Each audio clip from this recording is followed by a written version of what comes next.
विद्यार्थियों, online classes में आपका स्वागत है। विद्यार्थियों, हमने पिछले वीडियो के माध्यम से भारत में गरीबी के संदर्भ में पढ़ा और गरीबी के संदर्भ में पढ़ने के लिए हमने दो गरीबी के मापदंड रखे, एक सापेक्ष गरीबी, एक निरपेक्ष गरीबी। निरपेक्ष यानी वंचित रहने की अवस्था, जिसमें मूलभूत आवश्यकताओं को अगर हम प्राप्त नहीं करते तो वो गरीबी कौन सी होगी? निरपेक्ष गरीबी होगी। और मूलभूत आवश्यकताओं को प्राप्त करने के बाद में हम तुलनात्मक परिदृश्य के आधार पर गरीबी की गणना करें तो वो सापेक्ष गरीबी होती है। इसके बाद हमने पढ़ा था कि भारत में गरीबी की माप के लिए कौन कौन से विद्वानों ने अपने विचार रखे, जिनमें सबसे पहले विचार रखने वाले थे दादाभाई नारोजी। कौन थे? दादाभाई नारोजी। इसके बाद आपके डी लकड़ावाला समिति है, इसके बाद आपके सुरेश तेंदुलकर समिति है, सी रंगराजन समिति है। इन्होंने अपने विचार रखे हैं। इसी श्रृंखला में देखें तो संयुक्त राष्ट्र संघ है, संयुक्त राष्ट्र संघ की जो संयुक्त राष्ट्र संघ की ऑक्सफोर्ड निर्धनता एवं मानव विकास, निर्धनता व मानव विकास रिपोर्ट 2010 में गरीबी के संदर्भ में प्रस्तुत की गई। 2010 में जिसमें गरीबी सूचकांक का प्रदर्शन किया गया, किसके तत्वाधान में? आपके यूएनओ के तत्वाधान में। इसमें गरीबी के लिए मूलभूत आधारों को मापदंड माना गया। इसके बाद आपके भारत में देखें तो विश्वसनीय जो आंकड़े हैं गरीबी के, विश्वसनीय आंकड़ों के लिए उपभोग और व्यय के आंकड़े, उपभोग और व्यय के आंकड़े प्रदर्शित किए गए। और उपभोग और व्यय के जो आंकड़े हैं, विश्वसनीय आंकड़े, ये भारत में कौन सी संस्था प्रस्तुत कर रही है? ये कर रही है राष्ट्रीय प्रतिदर्श सर्वेक्षण संगठन यानी NSSO, national sample survey organisation. यह आपके गरीबी के उपभोग और व्यय के विश्वसनीय आंकड़ों का प्रदर्शन करती है। इसके बाद एक बिंदु आता है, ये तो आपके अंतर्राष्ट्रीय स्तर पे और भारत में जो विश्वसनीय आंकड़े हैं गरीबी के, उनको उपभोग और व्यय के आधार पर प्रदर्शित करने वाली संस्था कौन सी है? आपके राष्ट्रीय प्रतिदर्श सर्वेक्षण संगठन। इसके बाद आता है एक रिकॉल अवधि। क्या होती है रिकॉल अवधि? रिकॉल अवधि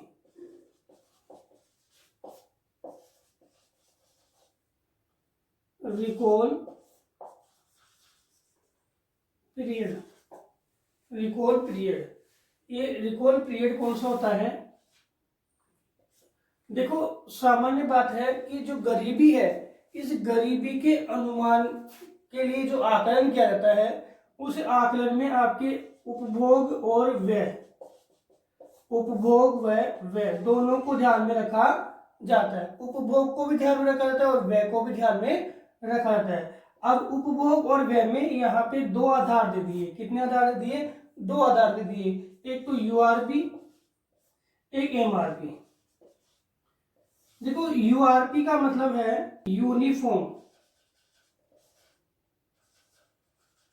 यूनिफॉर्म रिकॉल पीरियड, और इस एमआरपी का मतलब है mixed recall period, mixed recall period यानी यूनिफॉर्म रिकॉर्ड पीरियड और मिक्स्ड रिकॉर्ड पीरियड। यूनिफॉर्म का मतलब है यहाँ पे है कि जो समंक है गरीबी के आंकड़े हैं, उनके लिए उपभोग और व्यय के 30 दिन के, उपभोग और व्यय के 30 दिन के आंकड़े या समंक है वो प्रदर्शित किए जाए। 30 दिन के आंकड़े या समंक है वो प्रदर्शित किए जाए, उसको हम क्या बोलेंगे? Uniform recall period.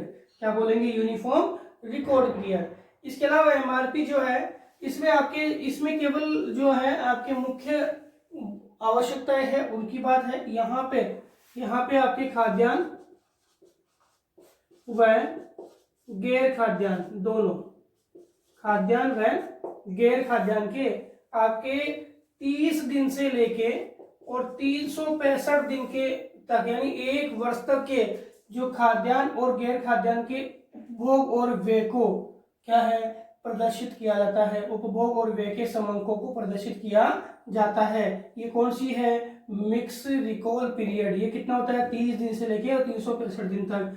और जो यूनिफॉर्म रिकॉल पीरियड है वो कितना होता है 30 दिन तक होता है, जिसमें इनके जो आवश्यकता मूलक जो वस्तु है उनके उपभोग और व्यय को प्रदर्शित किया जाता है। इसमें सभी वस्तुएं खाद्यान्न और गैर खाद्यान्न उनके उपभोग और व्यय को प्रदर्शित किया जाता है। ये अवधि 30 दिन से 365 दिन होती है। ये अवधि मात्र कितनी होती है 30 दिन होती है। इसके बाद हम देखते हैं कि जो गरीबी है, इस गरीबी के कौन कौन से कारण हैं जो गरीबी को बढ़ा रहे हैं, गरीबी के लिए एक मुख्य आधार प्रस्तुत कर रहे हैं, जिससे गरीबी है वो दूर होने का नाम ही नहीं ले रही है। तो ऐसे कारणों की हम बात करें तो गरीबी के जो कारण है, प्रश्न आ सकता है 3 नंबर का, गरीबी के कारणों की व्याख्या कीजिए। तो गरीबी के जो कारण है उन कारणों में हम देखें तो सबसे पहला ही कारण अपना है सामाजिक कारण। सामाजिक कारण सबसे इंपॉर्टेंट कारण है। क्यों है? क्योंकि गरीबी को बढ़ाने वाला समाज ही है। गरीबी को एक जड़ रूप बनाने वाला भी क्या है, समाज ही है, जो कभी हट नहीं सकती। ऐसे वृक्ष का निर्माण करता है समाज, गरीबी रूपी, जो कभी नष्ट ही नहीं होता। अब कैसे कि समाज में कई रूढ़िवादिताएं हैं, कई रूढ़िवादिताएं हैं, और ये रूढ़िवादिता है जिसमें जैसे विवाह की रूढ़िवादिता है, मृत्यु भोज की रूढ़िवादिता है, विवाह में आपके दहेज प्रथा वगैरह ये रूढ़िवादिता है। इसके अलावा सामाजिक जो रूढ़िवादिताएं हैं उसमें जैसे पुत्र चाह है, फिर पुत्र प्राप्ति पर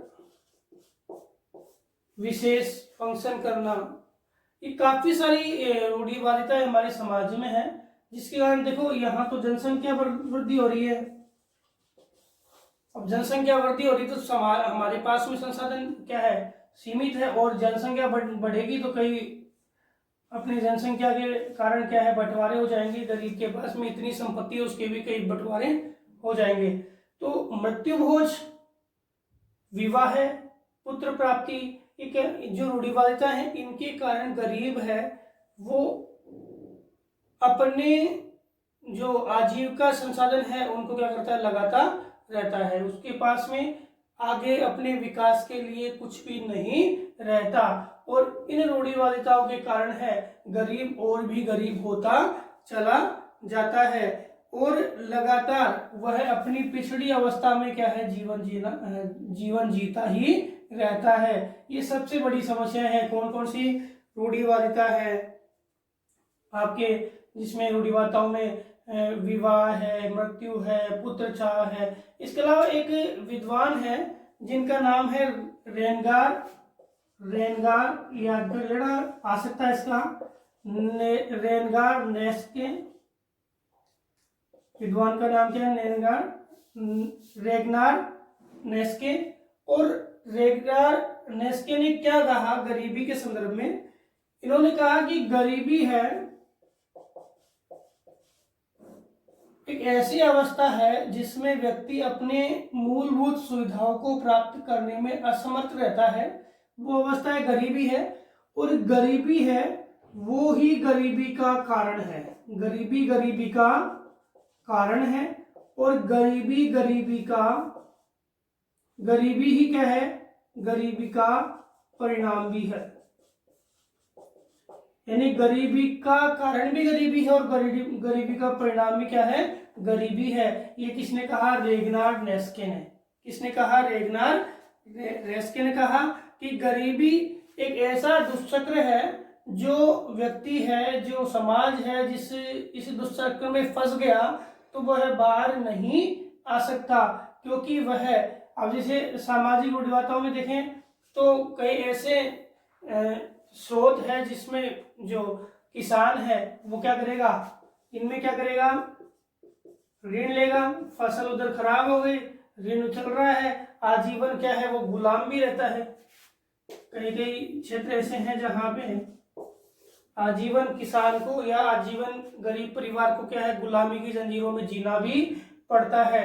तो ये बोल रहा है गरीबी गरीबी का कारण है, उसके पास में पैसा नहीं है तो क्या करेगा, वो ऋण लेगा, क्योंकि उसको समाज की जो परंपराएं है वो निभानी है, और समाज की परंपराओं के निभाने के लिए वो ऋण लेगा, और ऋण लेगा तो और क्या है, गरीब होता चला जाएगा।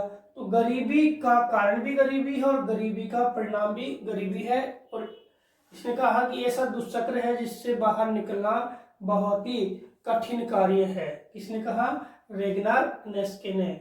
तो रेगनार नेस्के याद करना, गरीबी का कारण गरीबी और गरीबी का परिणाम भी क्या है, गरीबी है। इसके बाद हम दूसरे कारण को देखें तो दूसरा कारण आपके आता है वो है आर्थिक कारक। देखो आर्थिक कारक की हम बात करें तो आर्थिक कारक का मतलब है आजीविका प्राप्ति का स्रोत, और किसान जो है भारत में सर्वाधिक जनसंख्या का भाग है, और अधिकांश क्षेत्र है वो कृषिगत है, ग्रामीण है, और ग्रामीण क्षेत्रों में जो काम करने वाले कृषक लोग हैं, किसान वर्ग है, वो अन्य सेक्टर जैसे शिक्षा व स्वास्थ्य, इन सेक्टरों में निवेश नहीं कर पाते हैं, और वो केवल कौन से में, कृषि सेक्टर में ही निवेश कर पाते हैं। निवेश का मतलब है कि वो जितनी भी अपनी आमदनी है वो फसलों के उत्पादन में ही लगा पाते हैं। अब शिक्षा और स्वास्थ्य से वो अलग हो गए, तो शिक्षा और स्वास्थ्य से अलग होने के लिए जो कृषि में जो न्यूनतम आजीविका उनको मिलती है, उस न्यूनतम आजीविका के कारण वो पिछड़े होते चले जा रहे हैं। स्वतंत्रता प्राप्ति से पहले जो कृषक थे उनकी स्थिति और भी बेकार थी, लेकिन स्वतंत्रता प्राप्ति के बाद किसानों ने काफी हद तक विकास किया है, लेकिन फिर भी जो प्राथमिक उत्पाद है और जो अन्य सेक्टरों में इनका निवेश नहीं है, तो यह प्राथमिक उत्पाद है उनकी आजीविका के और उनकी आवश्यकता के बीच में एक बड़ी खाई है, मतलब बड़ा अंतर है। और इस अंतर के कारण ये जो लोग हैं वो कौन सा जीवन यापन कर रहे हैं, गरीबी का जीवन यापन कर रहे हैं। कौन, किसान, क्योंकि न्यूनतम आय का स्तर इनको प्राप्त होता है, और अगर ये दूसरे सेक्टर में काम करे या दूसरे सेक्टर में निवेश करे तो इनका स्तर, आर्थिक स्तर है वो क्या होता है, बढ़ सकता है, लेकिन ऐसा नहीं है। इस कारण से किसान जो है वो प्राथमिक क्रियाकलापों में संलग्न है और अपनी न्यूनतम आजीविका के माध्यम से गरीबी जो है उसके माध्यम से अपना जीवनयापन कर रहे हैं। ये कारक जिम्मेदार है, क्योंकि किसानों के लिए एक जो नवीनतम योजनाएं हैं उनका लाभ भी किसान नहीं उठा पा रहे हैं, और यह राजनीतिक कारक है कि किसानों को एक जो योजनाएं मिलती है उन योजनाओं का सीधा डायरेक्ट लाभ नहीं मिल रहा है, इससे किसान क्या है, अपने विकास को प्राप्त नहीं कर पाता है।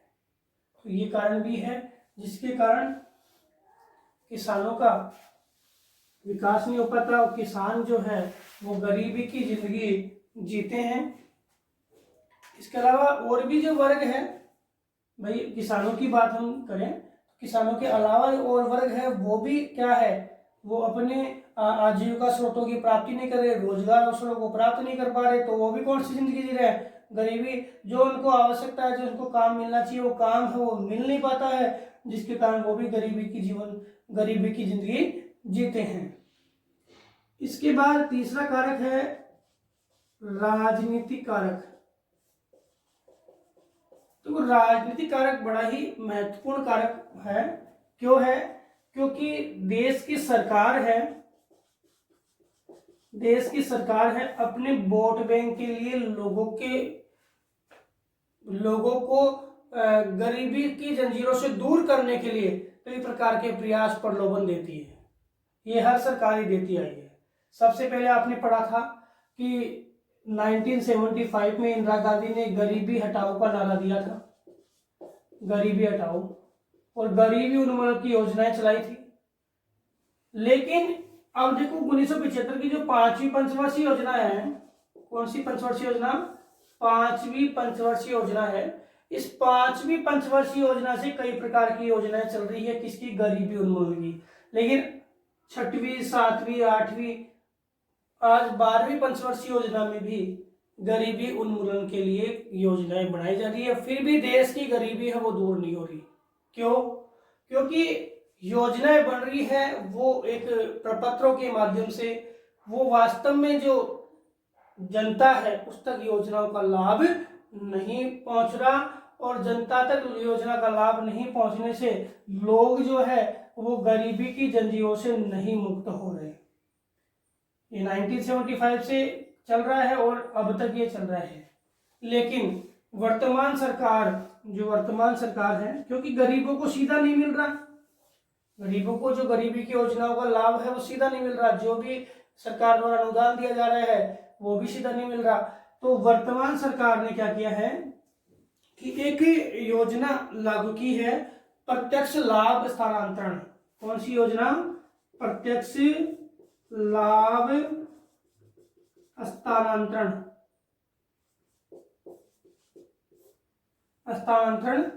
ये जो प्रत्यक्ष लाभ स्थानांतरण जो क्रिया है, इसके माध्यम से गरीबों को प्रत्यक्ष रूप से लाभ मिल रहा है। किसके माध्यम से? आपने पढ़ा है जनधन खाते जो सरकार ने खुलवाए। अब जो बीपीएल योजनाएं हैं, जो बिलो पॉवर्टी लिमिट के माध्यम से या गरीबी योजनाएं हैं, उनके द्वारा जो आने वाला लाभ है वो लाभ सीधे गरीब के खाते में पहुंच रहा है। इसके कारण काफी हद तक है ये जो कागजी योजनाएं थी वो सफलता की ओर चल रही है। काफी हद तक कागजी योजनाएं वो सफलता की ओर चल रही है। किसानों के खातों में क्या मिल रहा है? लाभ मिल रहा है।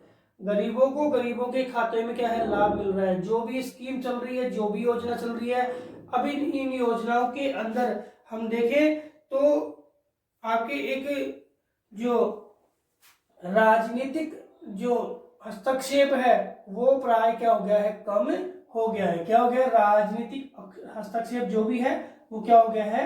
कम हो गया है। किनके कारण? ये वर्तमान में जो प्रत्यक्ष लाभ स्थानांतरण स्कीम है उसके कारण राजनीतिक हस्तक्षेप क्या हो गया है? कम हो गया है, और सीधा गरीबों तक आपके लाभ मिल रहा है। अब इसके अलावा जो कौन से कारक है जिम्मेदार, जो वर्तमान में गरीबी को बढ़ावा दे रहे हैं? अब ये तो गरीबी जो हटाओ के नारे वगैरह वो दिए गए, वो तो क्या है? इसके उपाय है।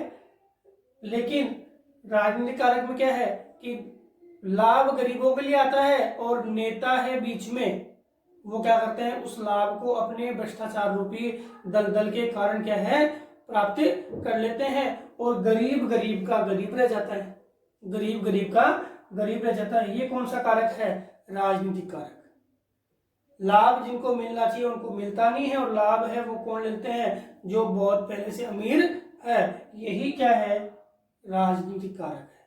अब इसको दूर करने के लिए सरकारें प्रयास तो कर रही है, लेकिन क्या है? ये राजनीतिक जो दलदल है वो उस प्रयास को क्या करता है? विफल कर देता है। अब इसके अलावा और कौन कौन से कारक हैं?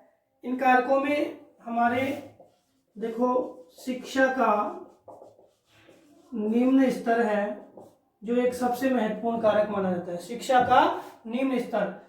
का निम्न स्तर है तो व्यक्ति है वो अपनी सोच को आगे नहीं बढ़ा पाता, अन्य क्षेत्रों में काम नहीं कर पाता, जिसके अभाव में वो गरीबी की जंजीरों में क्या है? वो जीवन यापन करता है। और दूसरा कारक है रोजगार व व्यवसाय परक शिक्षा का अभाव। अब शिक्षा कैसी, रोजगार या व्यावसायिक शिक्षा अगर दी जाए तो व्यक्ति है वो अपना काम कर सकता है, या ऐसी कंपनियों में वो भी काम कर सकता है और अपनी आजीविका प्राप्त कर सकता है। लेकिन इसका भी क्या हमारे पास में अभाव है, क्योंकि ये जो रोजगार परक शिक्षा है वो बहुत सारे विकसित देशों में दी जाती है, जिसके माध्यम से जो व्यक्ति है वो अपनी आजीविका स्रोतों की प्राप्ति आसानी से कर लेता है। इसके अतिरिक्त बात करें तो हमारे देश में जो उद्यमी प्रवृत्ति है, उद्यमी का मतलब है जो व्यावसायिक प्रवृत्ति है, तो शिक्षा ही नहीं मिलेगी तो व्यावसायिक प्रवृत्ति का अभाव है।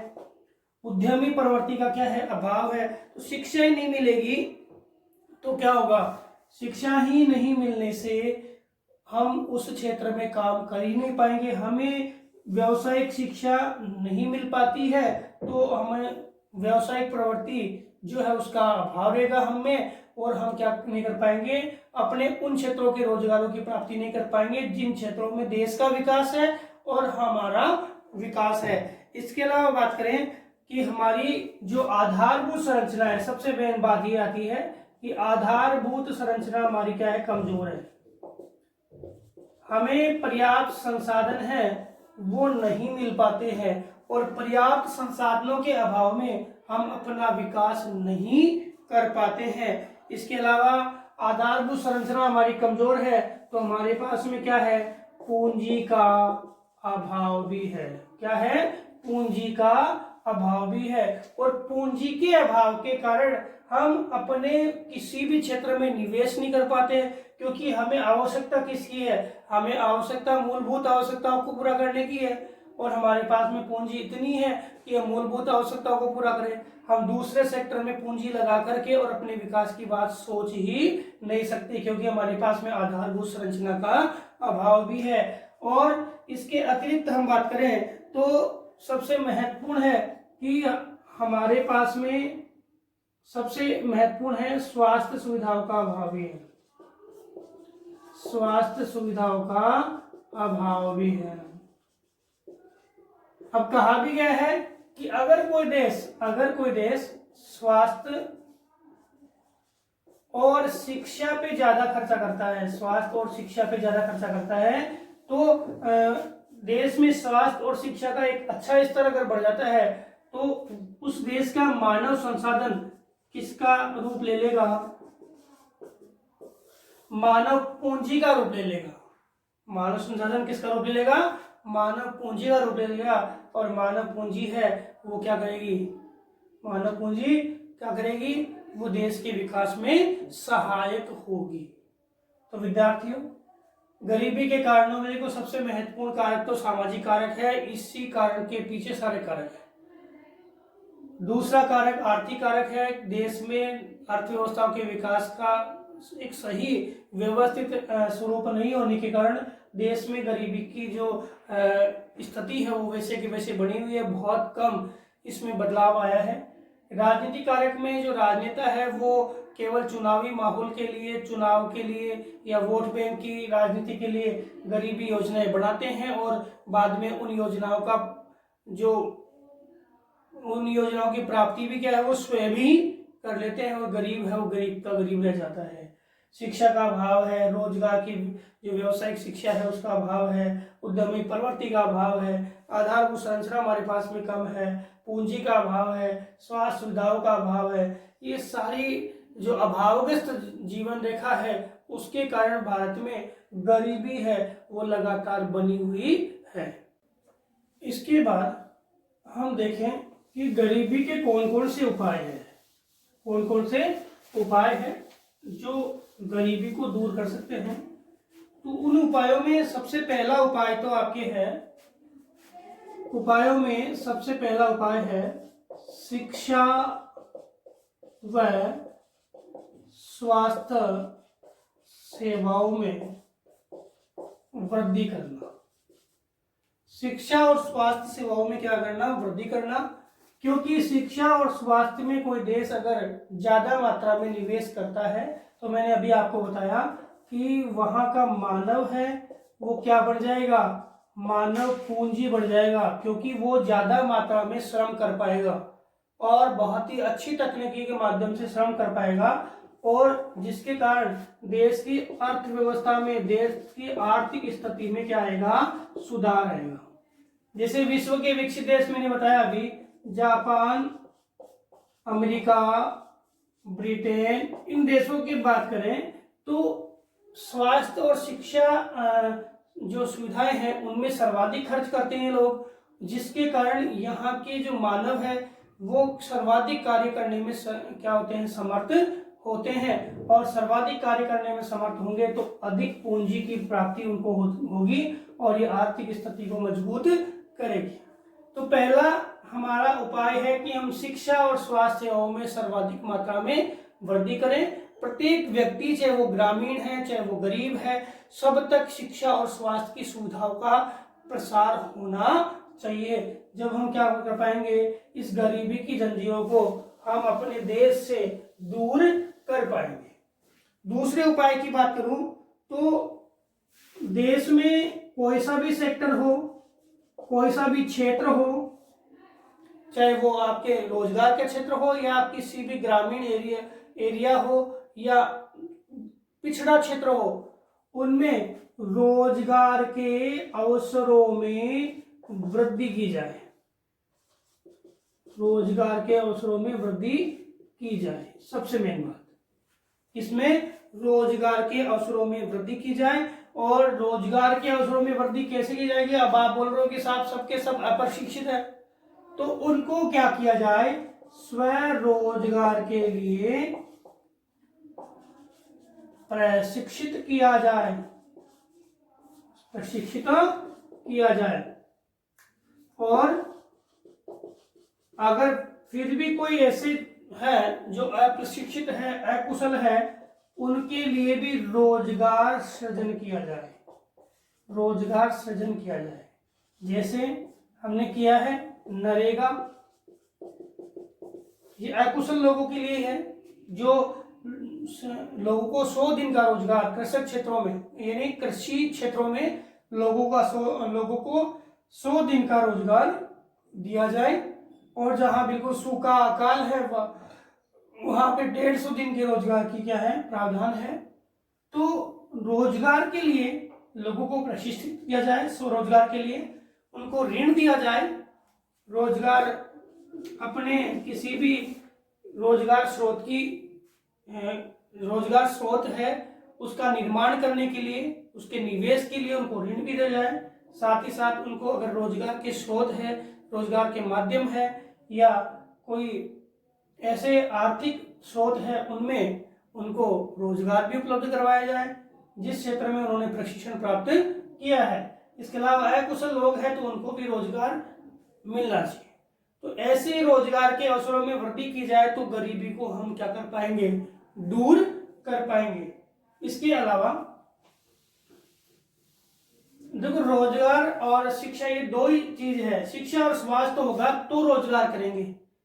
स्वास्थ्य के बिना व्यक्ति रोजगार की, अगर मान लो आप उसको रोजगार भी दो और व्यक्ति बीमार पड़ा है तो वो कैसे रोजगार की प्राप्ति करेगा, वो नहीं कर सकता। तो सबसे पहले तो ये दो आधार है, उसके बाद में क्या आएगा, रोजगार। तीसरा है कि हमने सबसे पहले पढ़ा था कि सामाजिक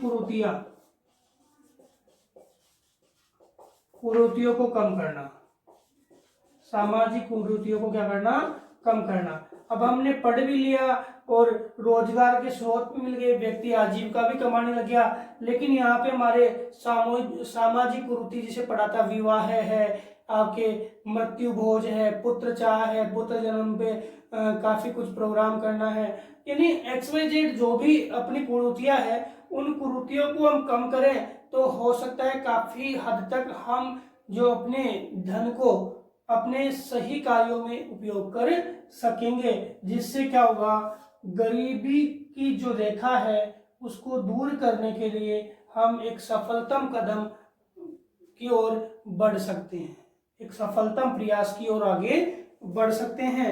इसके अलावा हम देखें तो सबसे महत्वपूर्ण है जनसंख्या पे नियंत्रण। तो जनसंख्या पे जो प्रभावी नियंत्रण है, इस प्रभावी नियंत्रण की रूपरेखा को प्राप्त किया जाए और प्रभावी नियंत्रण की रूपरेखा को हम प्राप्त कर लेंगे तो हमारे पास में जो संसाधन है और जनसंख्या है, इस संसाधन और जनसंख्या के बीच में एक बड़ी खाई जो आ गई है, एक बड़ी जो बड़ा अंतर जो आ गया है, ये अंतर धीरे धीरे क्या हो जाएगा, कम हो जाएगा और हम अपेक्षित रूप से एक नए विकास की ओर क्या करेंगे, अपने कदम बढ़ाएंगे और नए विकास को प्राप्त करेंगे। ये आपके सबसे महत्वपूर्ण है, कौन सा, जनसंख्या को नियंत्रित करना। और इसके अलावा हम बात करें तो देश की सरकार जो है वो क्या करे, गरीबी दूर करने के लिए लक्षित योजनाओं का निर्माण करे और संबंधित क्षेत्रों तक योजनाओं को प्रत्यक्ष प्राप्ति प्रदान करें। ऐसा नहीं है वो राजनीतिक आधार पर अटक गई योजनाएं, बीच में उपयोग किया ही नहीं। ये जो रिसाव है, जो योजनाओं का जो रिसाव है, इसको कम करना है मेन बात। इस योजनाओं के रिसाव, योजना आ गई लेकिन योजना गरीब तक पहुंची नहीं और बीच में योजना क्या हो गई, यहाँ पे समाप्त हो गई और गरीब रह गया बहुत ही नीचे। तो ये राजनीतिक रिसाव है, ये भ्रष्टाचार है, इसको क्या करना है, कम करना है। तो लक्षित योजनाओं का निर्माण, और लक्षित योजनाओं का निर्माण तो 5वीं पंचवर्षीय योजना से आ रहा है, लेकिन योजनाओं के निर्माण के साथ साथ संबंधित क्षेत्रों में योजनाओं को प्रत्यक्ष रूप से क्या है, पहुंचाया जाए। जो वास्तव में जो लाभार्थी है, जो अपेक्षित लाभार्थी है, उस तक योजना पहुंचनी चाहिए। ऐसा नहीं कि योजना है वो बीच में ही रिसाव हो जाए। आवंटन है जो संसाधनों का, वो कहाँ तक, एक जो वास्तविक लाभार्थी तक पहुंचना चाहिए।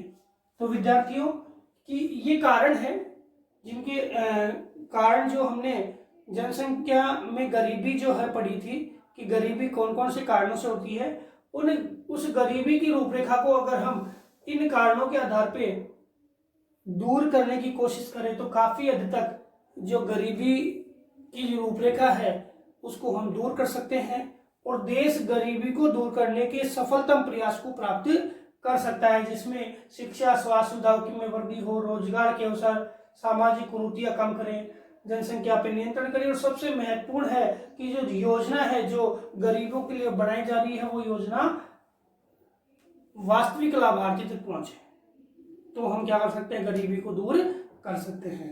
तो विद्यार्थियों, आज हमने गरीबी के कारण और गरीबी के उपायों को पढ़ा। अगले वीडियो के माध्यम से हम अगला जो बिंदु है जो इस लेसन का, वो है बेरोजगारी, जिसको कोर्स में रखा गया है, इसको हटाया नहीं गया है, उस बेरोजगारी को पढ़ेंगे। धन्यवाद।